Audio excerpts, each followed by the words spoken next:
السميع العليم من الشيطان اللعين الرجيم. بسم الله الرحمن الرحيم. الحمد لله المعروف من غير رؤية والخالق من غير ربية، الذي لم يزل قائما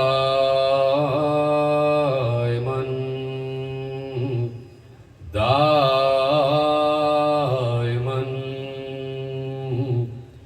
إذ لا سماء ذات أبراج ولا ليل داج ولا بحر ساج ولا أرض ذات مهاد ولا خلق ذو اعتماد. والصلاة والسلام والتحية والإكرام على نبي الرحمة وخازن المغفرة وقائد الخير والبركة ومنقذ العباد من الهلكة، سيدنا ومولانا أبي القاسم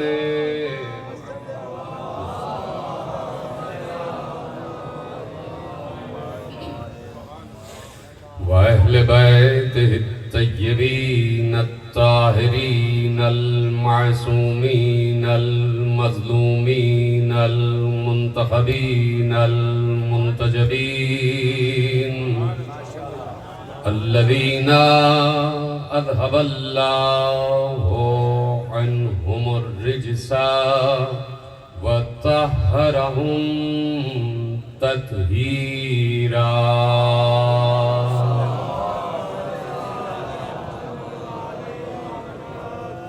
أما بعد فقد قال الله سبحانه وتعالى في محكم كتابه المجيد وفرقانه الحميد وقوله الحق.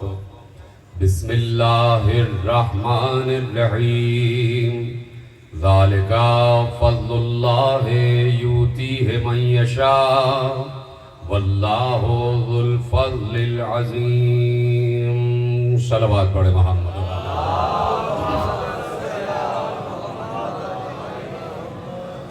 1446 ہجری کے عشر ماہ محرم الحرام کی مرکزی امام بارگاہ فیصل آباد دھوبی گھاٹ میں آج پہلی تقریر آپ سماعت فرما رہے ہیں، اور یہاں کی تقاریر کا عنوان مقرر کیا گیا ہے وہ یقیناً وہ عنوان ہے کہ جو ہر مومن کی حیات کا عنوان ہے،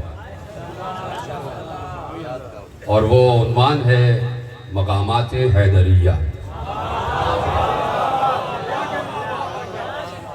اور اسی موضوع پر انشاءاللہ یہ عشر مجالس مولا کے اذن سے، پروردگار کے کرم سے اور فضل علی سے جاری اور ساری رہے.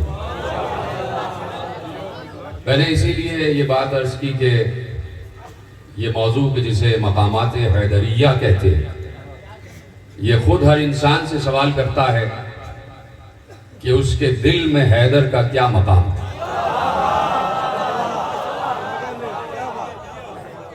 اس لیے کہ علی کے یقیناً بہت سے نام ہیں، اور تاریخ اسلام میں جو آدم سے لے کے خاتم تک اور خاتم سے پھر قیامت تک کی ایک تاریخ معین ہو چکی اور معین ہو رہی ہے، تو اس میں بہت کم ہستیاں ایسی ہیں کہ جن کے کئی نام ہیں، جن کے بہت سارے نام ہیں، جو کئی ناموں سے پکارے جائیں، وہ بہت کم ہستیاں ہیں۔ اور وہ ہستی ہمیشہ وہی ہوتی ہے کہ جس پہ اللہ کا براہ راست فضل نازل ہوتا ہے، اور اللہ کا فضل کسی ایک زاویے سے نہیں ہوتا، اللہ کا فضل مختلف الزاویہ ہے، اللہ مختلف زاویوں سے فضل کرتا ہے۔ تو جب مختلف زاویوں سے فضل کرتا ہے تو مختلف زاویتوں سے فضیلتیں بھی عطا کرتا ہے، اور جب مختلف زاویوں سے فضیلتیں عطا کرتا ہے تو ہر فضیلت کا ایک نیا نام تاریخ اسلام اپنے اندر محفوظ کرتی ہے، ہر فضیلت کا ایک نیا نام ہوتا ہے۔ تو جتنے جتنے کسی بھی شخصیت کے فضائل ہوں گے اتنے ہی اس کے نام ہوں گے۔ سلامت رہنے کا جملہ آپ تک پہنچا ہے، جتنے بھی فضائل ہوں گے اتنے ہی نام ہوں گے۔ تو اب اللہ صاحب فضل ہے، فضل کرتا بھی ہے اور خود فضل والا بھی ہے۔ اتنے سلامت رہے۔ واللہ ذو الفضل العظیم، اللہ بڑے عظیم فضل والا، بڑے عظیم فضل والا، وہ خود فضل والا بھی ہے اور خود فضل عطا بھی کرتا ہے۔ وہ صاحب فضیلت بھی ہے اور صاحب فضیلت بناتا بھی ہے۔ تو اب دیکھنا ہمیں یہ ہے کہ اس نے صاحب فضیلت کن کن کو بنایا۔ یہ جملہ آپ نے محفوظ کیا ہے تو یقیناً یہ جملہ آپ 9 تقریروں تک محفوظ رکھیں گے کہ ہمیں دیکھنا یہ ہے کہ اس نے کن کن کو صاحب فضیلت بنایا، اور پھر لفظ ذرا سا ایک حرف کی تبدیلی کے ساتھ کہ اس نے کن کن کو گن گن کر صاحب فضیلت بنایا۔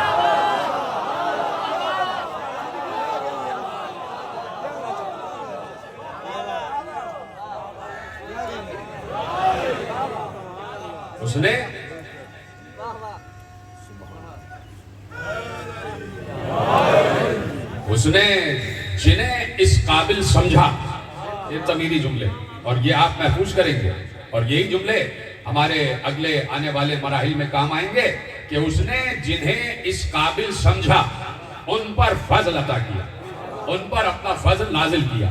ہر کسی پر فضل نازل نہیں ہوا، حضرت آدم کے ہر بیٹے پر فضل نازل نہیں ہوا۔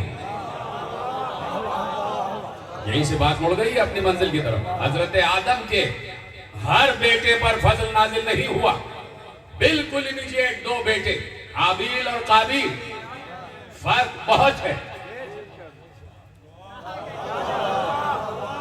جو سمجھ گئے میری بات، ان تک بات پہنچ گئی کہ بالکل 2 بیٹے حابیل اور قابیل، لیکن فرق بہت ہے، ایک صاحب فضیلت بنا اور ایک صاحب لعنت بنا۔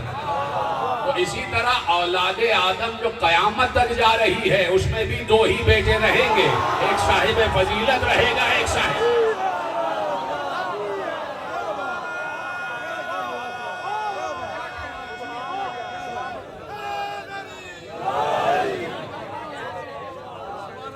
تو فرمائیں گا آپ، یہ ایک سلسلہ گفتگو ہے، یہ ایک سلسلہ نظریے کا ہے جو قیامت تک جاری اور ساری رہے گا۔ یعنی آدم کا بیٹا، عیسائی بھی آدم کا بیٹا، نصرانی بھی آدم کے بیٹے، یہودی بھی آدم کے بیٹے، بت پرست بھی آدم کے بیٹے، مجوسی بھی آدم کے بیٹے، زردشتی بھی آدم کے بیٹے، مسلمان بھی آدم کے بیٹے۔ یہودی، عیسائی، نصرانی، مجوسی، زردشتی، بت پرست سب کہہ رہے ہیں کہ ہم حابیل ہیں، اور مسلمان کہہ رہے ہیں کہ ہم حابیل ہیں۔ تو فرمائیں گا، سب کہہ رہے ہیں کہ ہم حابیل، یعنی ہم حق پر ہیں اور دوسرا جو ہے وہ باطل پر ہے۔ تو اب حق و باطل کا معیار یہ نہیں ہوگا کہ میں پڑھ کے کہہ دوں کہ میں حق پر ہوں اور اپنے مخالف سے کہہ دوں کہ تم باطل پر ہو۔ تو یہاں پر حق اور باطل کا وہی معیار رہے گا جو مباہلے کا معیار رہا ہے۔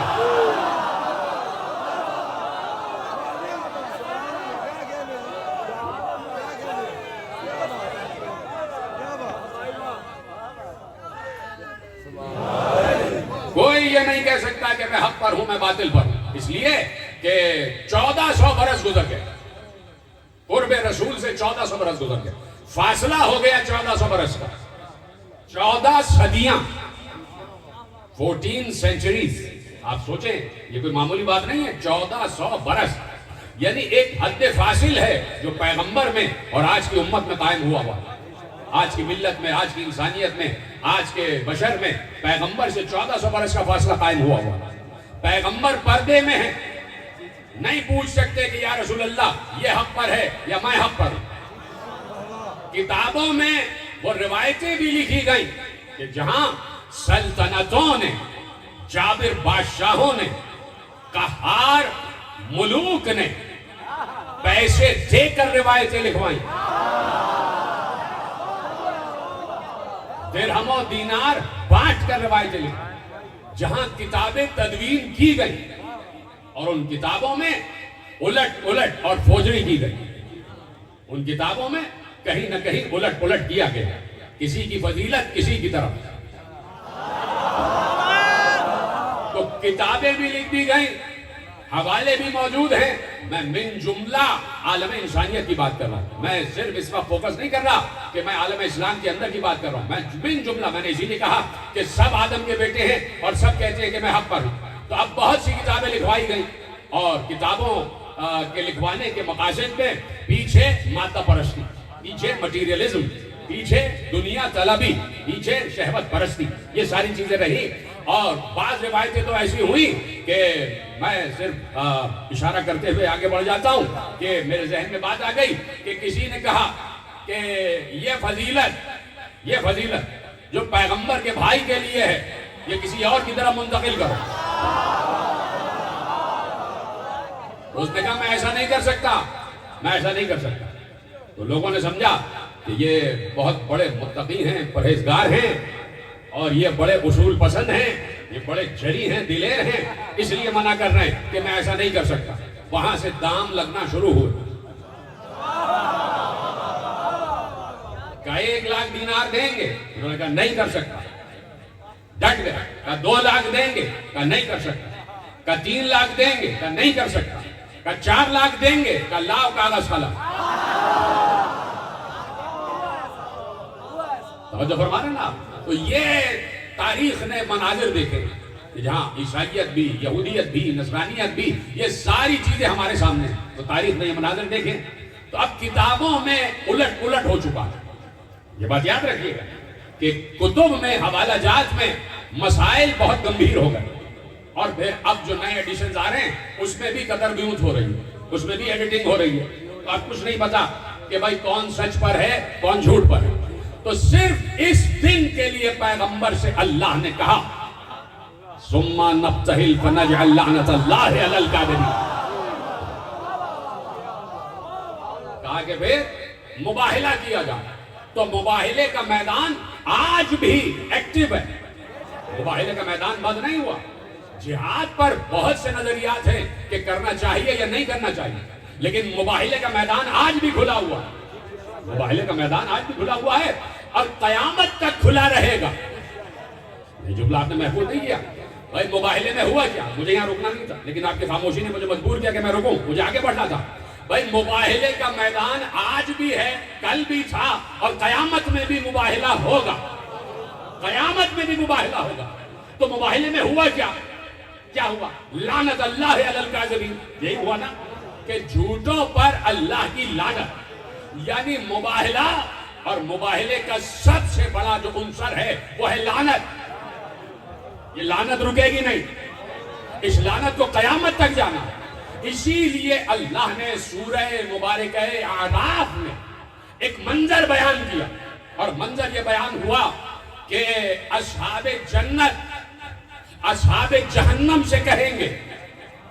یہ لفظ میرا نہیں ہے، اصحاب جنت بھی ہیں، اصحاب جہنم بھی ہیں. یہ قرآن کا لفظ سورہ مبارکہ اعراف ہے کہ اصحاب جنت اصحاب جہنم سے کہیں گے. کیا کہیں گے؟ کہ ہمارے رب نے جو ہم سے وعدہ کیا وہ پورا ہوا. تم یہ بتاؤ تمہیں پالنے والوں نے جو وعدہ کیا تھا وہ پورا ہوا؟ تو وہ جہنم والے کہیں گے ہاں. عجیب مرحلہ فکر آ گیا. لفظ قرآن نے رکھا تو کہیں گے نعم. جیسے ہی اصحاب جنت اصحاب جہنم سے پوچھیں گے کیا تمہارے پالنے والوں نے جو تم سے وعدہ کیا تھا وہ پورا ہوا؟ وہ کہیں گے ہاں. تو اب یہ ہاں کہنا کتنا بڑا جھوٹ ہے. یہ ہاں کہہ دینا اصحاب جہنم کا اس سوال پر ہاں کہنا یہ کتنا بڑا جھوٹ ہے. تو اسی جھوٹ پر ایک بار قرآن نے متصل آیت کو آگے بڑھایا کہ ایسے میں فَأَذَّنَ مُعَذِّنٌ بَيْنَهُمْ، ایسے میں ان دونوں کے درمیان ایک مؤذن کھڑا ہوگا. کیا سن رہے ہیں آپ؟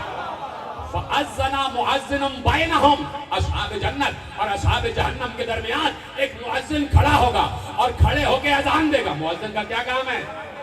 کیا کام ہے بولو نا. مؤذن کا کام ہے اذان دینا. تو اس وقت اذان دی جائے گی. مؤذن کھڑا ہو کے کیا کام کرے گا؟ اذان دے گا نا. اذان دے گا. تو اس وقت اذان میں کیا ہوگا؟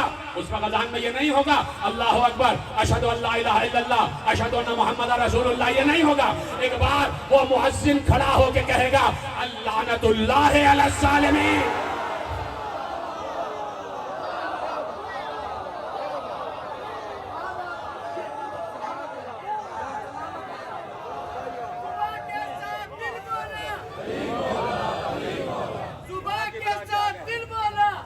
علامہ صاحب کی صحت و سلامتی کے لیے بآواز بلند تر صلوات.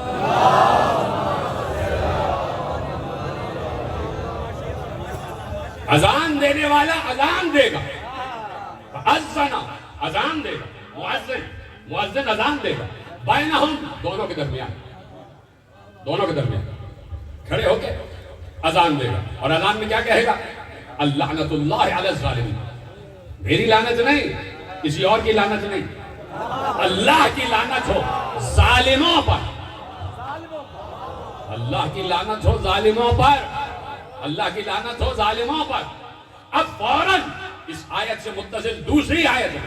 قرآن نے ارشاد فرمایا سورہ مبارکہ یارہ، وہ مؤذن کھڑے ہو کے کہے گا کہ لعنت ہو اللہ کی ظالموں پر اللہ کی لعنت. تو اب وہیں پر اللہ ارشاد فرما رہا ہے، وہیں پر اسی وقت وہ مؤذن ظالم کی تفسیر کرے گا کہ ظالم کہتے کسے. سلامت رہے. اسی وقت اللہ نے فوراً اس مؤذن کے اس لفظ کی تفسیر کی، تشریح کی کہ ظالم ہوگا کون اور اللہ کی نگاہ میں ظالم کون ہوگا. ارے روکا ہے، جان بوجھ کا جملہ روکا. دیکھیے اگلی آیت ہے الذین یصدون عن سبیل اللہ. ابھی میں اس کا ترجمہ کروں گا لیکن میں نے آیت پڑھی ہے. اب میں آپ کو ایک اور آیت کی طرف متوجہ کرتا ہوں اور وہ بارہا میں تلاوت کر چکا اور آپ سب کے ذہنوں میں محفوظ ہے، لیکن چونکہ میرے موضوع میں آ گئی اور مجھے اس وقت یاد آیا تو ضروری ہے کہ اس کو یہاں پر جوڑ دیا جائے، اس لیے کہ قرآن کی ایک آیت دوسری آیت کی تفسیر کرتی ہے. اور آیت ہوتی ہی وہ ہے جو پہلی منزل پر تو قرآن کی ہو اور دوسرے یہ کہ ایک دوسرے کی تصدیق کرے، تکذیب نہ کرے. آیت کہتے ہی اس کو ہیں جو دوسری آیت کی تصدیق کرے. اس لیے پیغمبر کہہ کے گئے کہ ہمارا پہلا بھی آیت ہے، دوسرا بھی آیت ہے، آخری بھی آیت. مولانا محمد واسطنا محمد وآخرنا محمد وکلنا محمد. ٹھیک ہے. تو اب ایک آیت دوسری آیت کی تصدیق کرے. توجہ فرمانے آپ، ایک آیت دوسری آیت کی تصدیق کرے. کیا کہا کہ ظالم پر اللہ کی لعنت، ظالموں پر. تو ظالم کون ہے؟ تو سورہ مبارکہ فرقان میں اللہ نے کہا یوم یعض الظالم علی یدیہ. اس دن ایک ظالم آئے گا اور اپنے ہاتھوں کو اپنے دانتوں سے کاٹے گا، کاٹ کاٹ کر کہے گا یوم یعض الظالم علی یدیہ یقول یا لیتنی اتخذت مع الرسول سبیلا. یہیں پہ روکنا ہے، مجھے آگے نہیں پڑھنا، اس پہ پوری تقریر میں کر چکا لیکن مجھے یہاں روکنا. اس دن ایک ظالم آئے گا اور ظالم کہے گا ہاتھوں کو دانتوں سے کاٹ کاٹ کر کہے گا اے کاش میں نے دنیا میں رسول کی سبیل کو اپنایا ہوتا.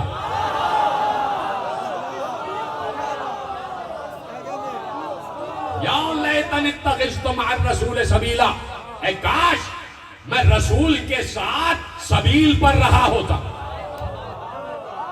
کاش میں نے رسول کے ساتھ سبیل کے دامن کو پکڑا ہوتا. کاش کاش میں نے رسول کے ساتھ سبیل کو اختیار کیا ہوتا. ٹھیک ہے, کاش میں نے رسول کی سبیل کو اختیار کیا ہوتا. یہ آگے ترجمہ, سارے ترجمے میں نے آپ کے حوالے کر دیے. وہ ظالم کہے گا اے کاش میں نے رسول کی سبیل کو اپنایا ہوتا. یعنی ظالم وہ ہے جو رسول کی سبیل سے دور ہو جائے. میرے ساتھ پیچھے والے, ظالم وہ ہے جو رسول کی سبیل سے دور ہو جائے, اور رسول بھی سبیل پر ہے. رسول کی بھی سبیل ہے. ابھی لفظ کا ترجمہ کر دوں گا. اور سبیل کو مجھ سے اور آپ سے بہتر کون جانتا ہے؟ سبیل کو مجھ سے اور آپ سے بہتر کون جانتا ہے؟ تو ظالم وہ ہے جو رسول کی سبیل سے دور ہے, جس نے رسول کی سبیل کو اختیار نہیں کیا. اب چلیے سورہ اعراف پر. فَأَذَّنَ مُؤَذِّنٌ بَيْنَهُمْ, اور ایک بار اذان دے گا اور کہے گا اللعنۃ اللہ علی الظالمین, ظالموں پر اللہ کی لعنت. کون ظالم ہوتے ہیں؟ الذین یصدون عن سبیل اللہ, ظالم وہ ہوتے ہیں جو اللہ کی سبیل سے روکتے ہیں. یصدون عن سبیل اللہ, جو سبیل خدا کے آگے آگے کھڑے ہو جاتے ہیں, جو اللہ کی سبیل کے سامنے دیوار بن جاتے ہیں. کتنے ترجمے کروں میرے عزیزو, سلامت رہے آپ. مجھے یقیناً ہمیشہ سے فخر رہا ہے فیصل آباد کے اس عظیم مجمع پر کہ آپ جس طرح سے تقریریں سنتے ہیں, اور جیسے آپ نے 18 برس سے میرا ساتھ دیا. خدا آپ کو سعد و آباد رکھے, سلامت رکھے, کہ جیسے آپ ایک ایک لفظ کو اختیار کرتے ہیں اور مجھے پہنچاتے ہیں کہ آپ تک یہ لفظ پہنچا ہے, تو اب یہ لفظ بھی پہنچ جائے کہ الذین یصدون عن سبیل اللہ. ظالم وہ ہے جو سبیل خدا سے روکے. اب وہاں پر سبیل رسول اور یہاں سبیل خدا. اب مجھے بتاؤ, ہر پڑھا لکھا انسان مجھے بتا کہ کیا سبیل خدا اور سبیل رسول مختلف ہوگی؟ سب نے کہا نہیں, وہی سبیل خدا ہے جو سبیل رسول ہے, اور وہی سبیل رسول ہے جو سبیل خدا. کبھی بھی اختلاف نہیں, کبھی بھی اختلاف نہیں. تو جو سبیل خدا ہے وہی سبیل رسول ہے. تو کہہ دیا الذین یصدون عن سبیل اللہ وَيَبْغُونَهَا عِوَجًا. عجیب لفظ قرآن نے, عجیب لفظ رکھ دیا, وَيَبْغُونَهَا عِوَجًا, کہ فوکس ہے لفظ سبیل پر, فوکس ہے لفظ سبیل پر. ظالم وہ ہے جو سبیل خدا سے روک دے, اور وہی ظالم قیامت کے دن کہے گا اے کاش میں نے سبیل رسول کو اپنایا ہوتا. آیت سے آیت میں نہیں. تو اب کیا کہا؟ وَيَبْغُونَهَا عِوَجًا.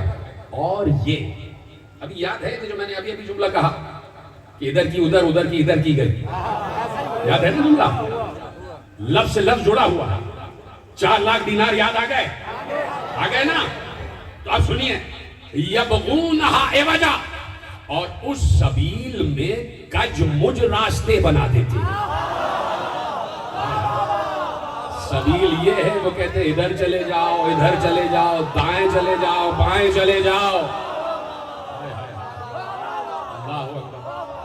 میں کیا عرض کروں کہ پرسوں میں صدار کی تقریر میں عرض کر رہا تھا کہ شیطان نے, جو یہاں بیٹھے صدار والے ان سے معذرت کے ساتھ, کہ اللہ سے شیطان نے کہا کہ پروردگار, سب کا جانا پہچانا جملہ ہے کہ جو اس نے بدتمیزی کی ہے اللہ سے, شیطان نے بدتمیزی کی, گستاخی کی نا اللہ سے, اور منہ در منہ ہوا, منہ در منہ باتیں کر رہا, اللہ سے بدتمیزی کر رہا, گستاخی کر رہا. تو کہا کہ یا اللہ میں تیری صراط مستقیم پر بیٹھ جاؤں گا. اس کا مطلب ہے شیطان کو معلوم ہے صراط مستقیم کیا ہے.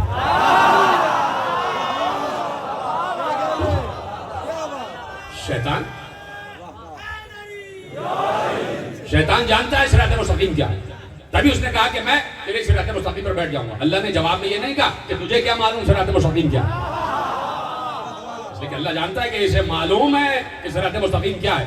اس نے کہا میں تیری صراط مستقیم پر بیٹھ جاؤں گا, اور جو بھی اس صراط پر آ جائے گا اسے دائیں سے بہکاؤں گا, بائیں سے بہکاؤں گا, آگے سے بہکاؤں گا, پیچھے سے بہکاؤں گا.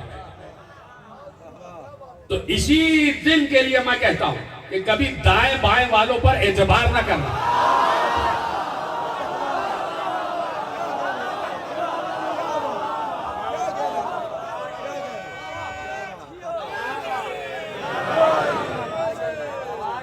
ٹھیک ہے؟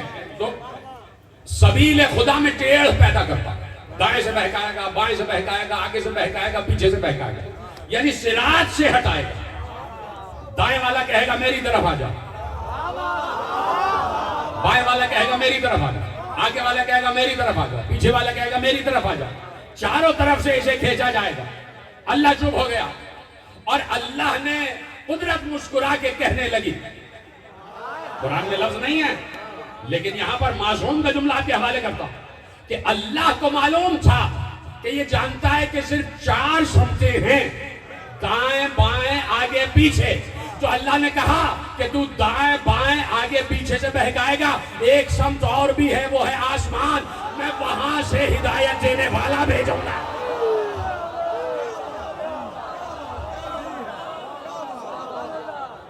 جس جملے کی زحمت دی، ہدایت دینے والا آسمان سے آئے گا، صراط مستقیم بتانے والا آسمان سے آئے گا، اس لیے کہ دائیں بائیں آگے پیچھے تو شیطان بیٹھا ہے، دائیں بائیں آگے پیچھے تو شیطان بیٹھا ہے، تو ہدایت دینے والا آسمان سے اترے گا۔ تو اس لیے آسمانی ہادی پر اعتبار کرو۔ کوئی دائیں سے کہے کہ میں ہادی ہوں، کیا پتا کہ شیطان بیٹھا، کوئی بائیں والا کہے میں ہادی ہوں، ہو سکتا ہے ادھر سے شیطان حملہ کر رہا، آگے سے پیچھے سے شیطان حملہ کر رہا، تو اس لیے اللہ نے کہا کہ میں ہدایت کو آسمان سے بھیجوں گا۔ تو اس کا مطلب ہے صراط مستقیم جڑی ہوئی ہے آسمان سے، صراط مستقیم جڑی ہوئی ہے آسمان سے، اور شیطان بہکاتا ہے صراط مستقیم سے، ٹیڑھ پیدا کرتا، ادھر ادھر آگے پیچھے، صراط سے ہٹ جاتا۔ اسی لیے قرآن نے کہا الذین یصدون عن سبیل اللہ وَيَبْغُونَهَا عِوَجًا، اور وہ سبیل خدا میں ٹیڑھ پیدا کر دیتے ہیں، سبیل خدا میں ٹیڑھ پیدا کرتے ہیں، ادھر جاؤ ادھر جاؤ، صراط پر نہ رہو، سمجھ گئے؟ وَهُمْ بِالْآخِرَةِ كَافِرُونَ، اور یہ وہ ہیں کہ جو آخرت کا انکار کرتے ہیں۔ ظالم کون ہے؟ جو آخرت کا انکار کرتے ہیں، جنہوں نے آخرت کو جھٹلا دیا۔ آخرت کو جھٹلانے کا مطلب صرف یہ نہیں ہے کہ آخرت کوئی چیز نہیں ہے، جھٹلا دیا، نہیں، آخرت کا مطلب یہ نہیں ہے کہ کہہ دیا آخرت کوئی چیز نہیں، نہیں، بات کیا ہے؟ دیکھیے جیسے قرآن نے کہا، قرآن نے کیا کہا؟ کیف یہدی اللہ قوما، اللہ اس قوم کی ہدایت کیسے کرے گا جو یہ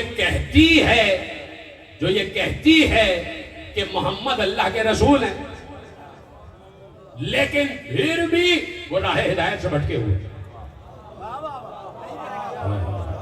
چلیے دوسری آیت آپ کے حوالے کر، سامنے کی آیت سورہ مبارک ہے منافقون، اذ جاءک المنافقون قالوا نشہد انک لرسول اللہ اللہ یعلم انک لرسولہ واللہ یشہد ان المنافقین لکاذبون۔ یہ منافق آپ کے پاس آ کے کہتے ہیں کہ آپ اللہ کے رسول ہیں، اللہ جانتا ہے کہ آپ اللہ کے رسول ہیں، لیکن یہ منافق جھوٹے ہیں، یعنی گواہی دے رہے ہیں اشہد ان محمد رسول اللہ، لیکن اس پر دل سے یقین نہیں۔ اسی طرح آخرت کے انکار کا مطلب یہ نہیں کہ انکار کر دیا، زبان سے اقرار ہے لیکن دل سے یقین نہیں ہے، تو جسے آخرت پر دل سے یقین نہیں ہے وہ بھی ظالموں میں۔ ابھی تو بات میں نے عرض کی ہے اور اب نتیجہ آپ کے حوالے کرنے جا رہا ہوں، اور یہی سے گفتگو آخری مرحلے میں داخل ہوگی، اور کل سے تفصیلت آپ کے سامنے میں گوشے عرض کروں گا، اور بہت قیمتی گوشے انشاءاللہ۔ توجہ فرما رہے نا؟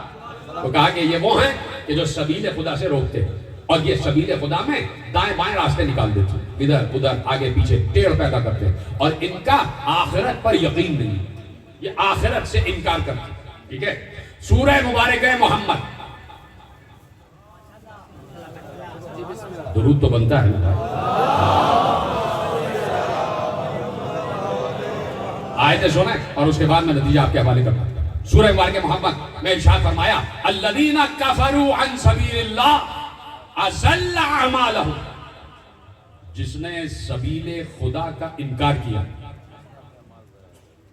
جس نے سبیل چپکی ہو گیا، جس نے سبیل خدا کا انکار کیا، اضل اعمالہم، اضل اعمالہم، اس کے سارے اعمال غلط، اس کے سارے اعمال غلط، جس نے سبیل خدا کا انکار کیا. اس کا مطلب ہے کہ اعمال کر رہا ہے.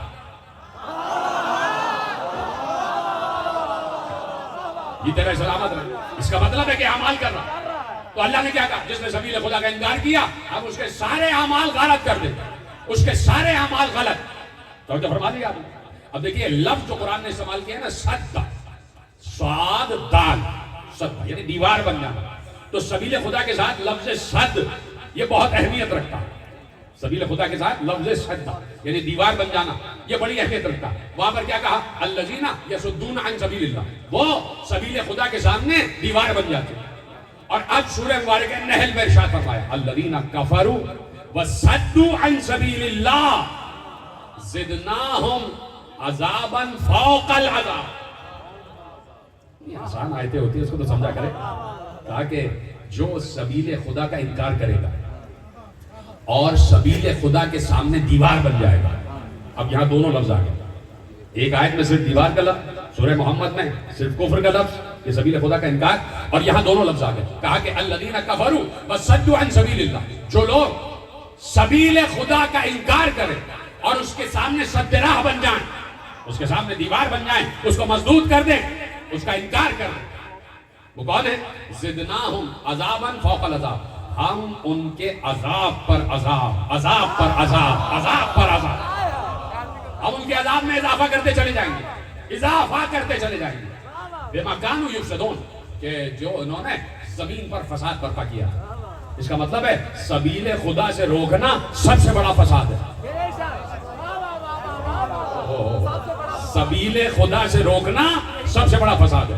تو سبیل خدا سے روکنا ظلم ہے، سبیل خدا سے روکنا کفر ہے، سبیل خدا سے روکنا موجب عذاب ہے، سبیل خدا سے روکنا اعمال کی غارت گری ہے، سبیل خدا سے روکنا سب سے بڑا فساد ہے. راسا میری محنت پر تو آپ غور فرمائیں کہ سبیل خدا سے روکنا کفر ہے، سبیل خدا سے روکنا ظلم ہے، سبیل خدا سے روکنا عذاب، سبیل خدا سے روکنا اعمال کی غارت گری، سبیل خدا سے روکنا کفر، سبیل خدا سے روکنا فساد.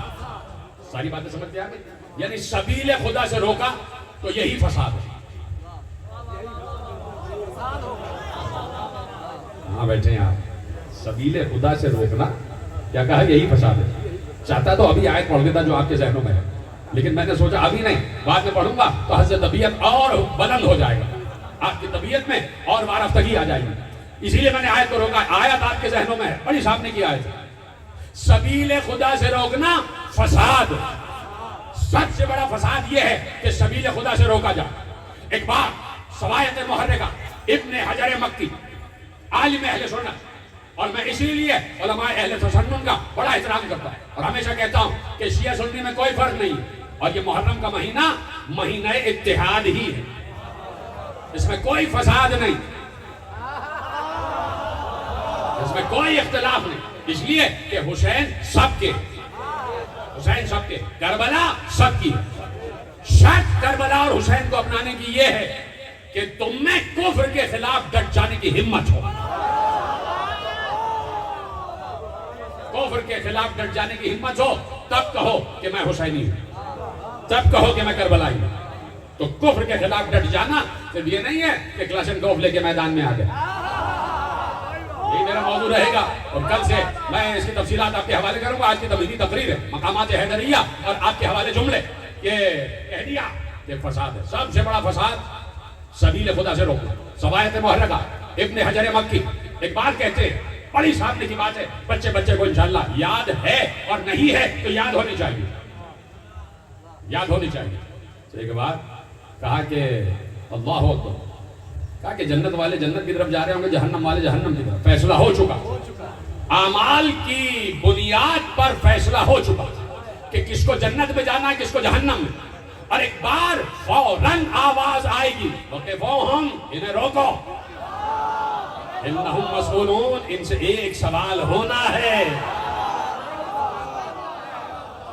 وَقِفُوهُمْ انہم مسئولون، روکو انہیں، روکو، ان سے ایک سوال ہونا ہے. روکا جائے گا، اور روکا جائے گا تو کیا سوال ہوگا؟ تو عالم اہل سنت ابن حجر مکی نے شواہد محرقہ میں لکھا کہ جب پوچھا گیا کہ کس چیز کا سوال ہوگا تو انہوں نے ببانگ جوہل لکھا، 4 لاکھ دینار میں نہیں لکھا۔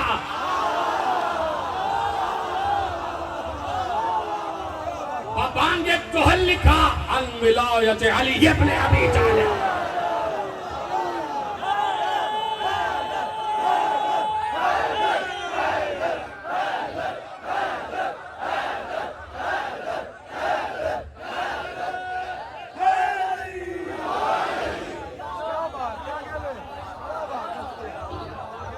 عن ولایت علی ابن ابی طالب کا سوال ہوگا علی کی ولایت۔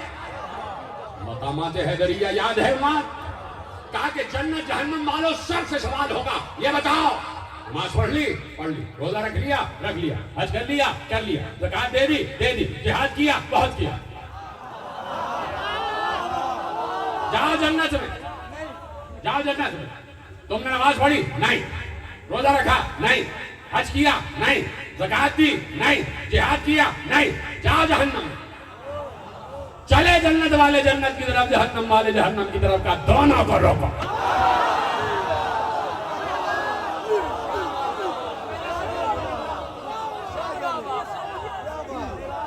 ان سے سوال ہوگا عن ولایت علی ابن ابی طالب۔ یہ اہل سنت تفسیر، اس لیے سنی شیعہ میں کوئی اختلاف نہیں ہے، اور جو بھی اختلاف کی بات کرتا ہے وہ فساد کرتا ہے۔ اختلاف تو ہے ہی نہیں۔ اگر شیعہ حق پر ہیں، سنی حق پر ہیں، تو حق اور حق میں اختلاف کیسا؟ حق اور حق میں اختلاف نہیں ہے۔ توجہ فرمائی آپ نے، یہ عالم اہل سنت کی تفسیر، جہاں لکھا کہ عن ولایت علی ابن ابی طالب، سوال ہوگا علی کی ولایت پر۔ یہ نہیں کہا کہ سوال ہوگا علی کی خلافت پر۔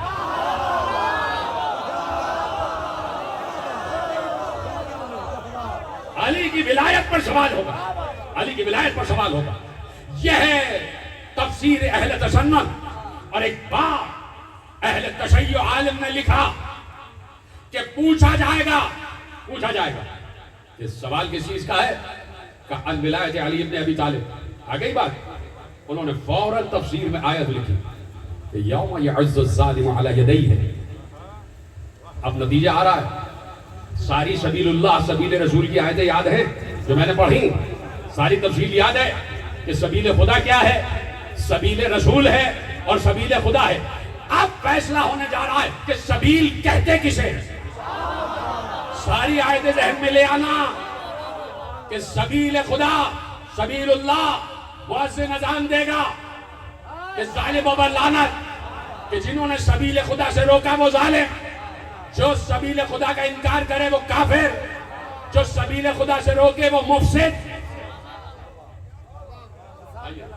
صلوات پڑھیں محمد و آل محمد۔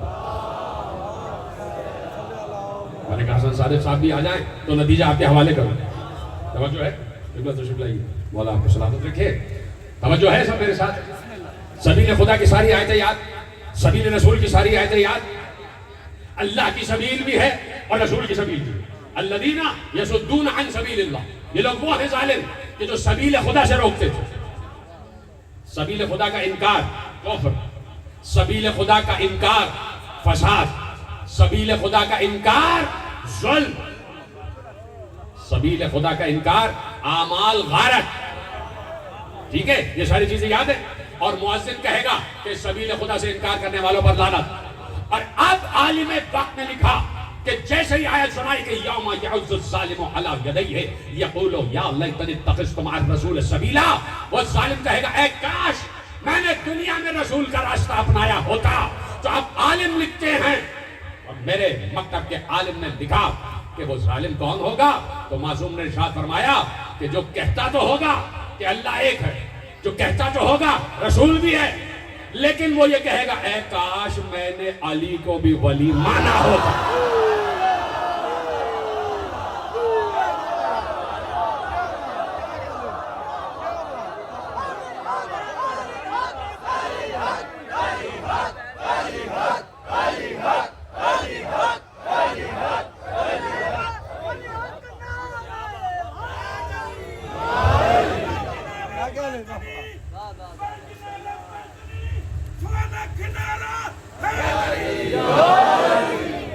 کاش میں نے علی کو ولی مانا ہوتا. اس کا مطلب ہے کہ جو علی کو ولی مانتا ہے وہ ظالم نہیں ہے. اور عالم اسلام کا کون سا مکتب ہے جو علی کو ولی نہ مانے؟ سبھی مانتے، چاہے بریلوی ہو، چاہے شافعی ہو، چاہے حنبلی ہو، چاہے کوئی بھی ہو، سب علی کی ولایت پر یقین رکھتے ہیں. سب علی کی ولایت پر یقین رکھتے ہیں. کہہ دیا کہ بھائی وہ گواہی تو دیں گے، لیکن ان سے پوچھا جائے گا ولایت علی مانی تھی یا نہیں. اب آہستہ سے کہہ دوں، نتیجہ یہ نکلا کہ سبیل اللہ ہے ولایت علی، سبیل رسول ہے ولایت علی. اور مؤذن کھڑے ہو کے کہے گا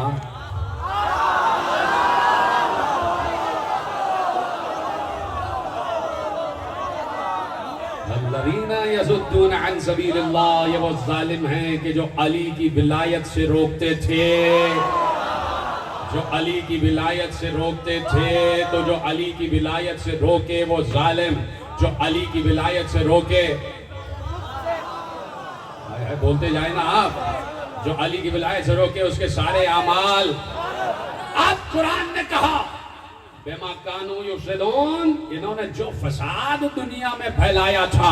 اس کا مطلب ہے کہ علی کی ولایت سے روکنا فساد. اس لیے اللہ نے کہا، جو میں نے کہا آیت تمہارے ذہنوں میں، اللہ نے کیا کہا؟ لا تفسدوا فی الارض، زمین پر فساد برپا نہ کرو.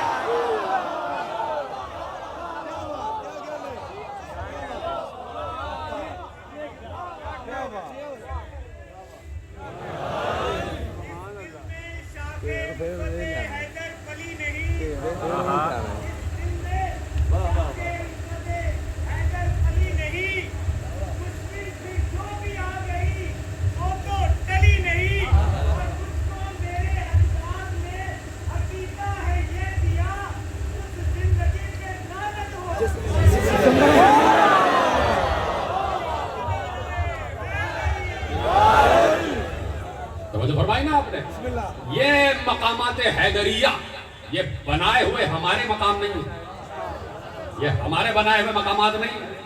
یہ مقامات ذالک فضل اللہ یؤتیہ من یشاء، اللہ جسے چاہتا ہے فضل عطا کرتا ہے، جسے چاہتا ہے فضل عطا کرتا ہے. واللہ ذو الفضل العظیم، سورہ مبارکہ جمعہ میں کہا واللہ ذو الفضل العظیم، اور سورہ مبارکہ بقرہ میں کہا واللہ واسع علیم، اللہ وسیع علم رکھتا ہے.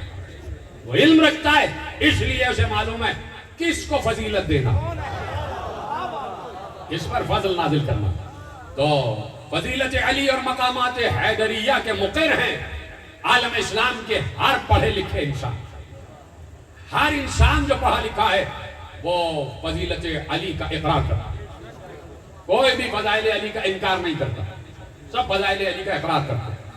اور جہاں فضیلت علی کا انکار آ جائے وہاں کربلا نظر آتی ہے. جہاں فضائل علی کا انکار ہو سامنے کربلا، تو فضیلت علی کا انکار کربلا تک لے آتی ہے. تو اس لیے کہنے والوں نے کہہ دیا کہ کربلا کیوں برپا ہوئی، کربلا کیوں برپا ہوئی. آج بیٹھے ہو نا، پہلی محرم آ گئی 1446 ہجری، اور عش کی پہلی تاریخ، محرم الحرام، محترم مہینہ، بڑے احترام والا، بڑا تقدس معاف مہینہ، کہ جس میں دور جہالت میں بھی جنگ نہیں کی جاتی تھی، جنگ نہیں کی جاتی تھی. دور جاہلیت میں بھی جس میں جنگ نہیں کی جاتی، تقدس معاف مہینہ تھا. صفین کا میدان سجا ہے تو ذوالحج میں شروع ہوئی صفین، تقریباً 2 مہینے یہ جنگ اس لیے جاری رہی کہ بیچ میں محرم کا مہینہ آ گیا تھا. تو محرم میں دونوں گروہوں نے جنگ نہیں کی، اور پھر یہ پہلی سفر سے 10 سفر تک جنگ شروع ہوئی. تو محرم میں کوئی بھی جنگ نہیں کرتا تھا، اس لیے کہ اللہ کا مہینہ ہے. اور جہاں اللہ کے مہینے میں اللہ کا بندہ حسین سامنے آ جائے تو وہاں تو کوئی کافر بھی ہوتا، کوئی مجوسی بھی ہوتا، کوئی عیسائی بھی ہوتا تو ہاتھ روک لیتا. یہاں شرط نہیں ہے کہ کون عیسائی، کون کافر، کون یہودی، کون مسلمان. آل محمد کو پہچاننے کے لیے شرط یہ ہے کہ علم ہونا چاہیے. کبھی عالم آل محمد کے سامنے نہیں آیا،